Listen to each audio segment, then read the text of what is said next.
সপ্তডিঙার সপ্তদিনের গুপ্তধনের টিজার কালকে এসে গেছে, অর্থাৎ নববর্ষের দিন অর্থাৎ 15 এপ্রিল এসে গেছে। টিজারটা এক কথায় জাস্ট ফাটাফাটি হয়েছে। টিজারটা প্রিমিয়ামে জাস্ট ফাটাফাটি, আর এর ভিডিও কোয়ালিটি যা দেখানো হয়েছে জাস্ট ফাটাফাটি।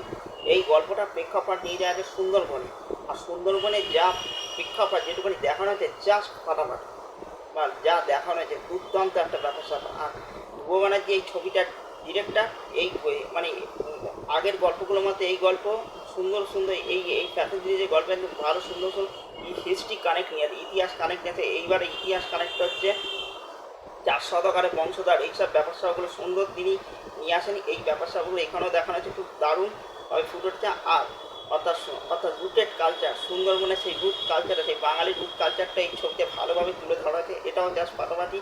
আবিদ্যা, ঈশা সাহা, অর্জুন চক্রবর্তী জাস্ট ফাটাফাটি। আবিদ্যা সোনাদা চরিত্রে দারুণ লাগছে। আর আবিদ্যা আর কৌশিক গাঙ্গুলিকে যেটুকু দেখা যায় কেজিকে, সেটাও ফাটাফাটি। আবিদ্যার কৌশিক গাঙ্গুলি যে আসলেতে সেটাও এই আবাস পাওয়া যাচ্ছে, সেটাও জাস্ট ফাটাফাটি। অর্থাৎ সপ্তদিঘার গুপ্তধন টিজারটা জাস্ট প্রমিসিং হয়েছে, জাস্ট ফাটাফাটি। আর টিজারটা জাস্ট ফাটাফাটি, মানে যেটুকুনি দেখেছে জাস্ট ব্যাকটা খুব ভালো হয়েছে। এই ছিল আমার সপ্তদিঘার টিজার নিয়ে মূল কথা আর মূল বক্তব্য। আর একটা বলতে, এই ছবির ভিএফএক্স এসবিএফ দিনে দিনে খুব ভালো উন্নতি করছে, দারুণ জাস্ট ফাটাফাটি হয়েছে। ভিএফএক্সের কোয়ালিটিও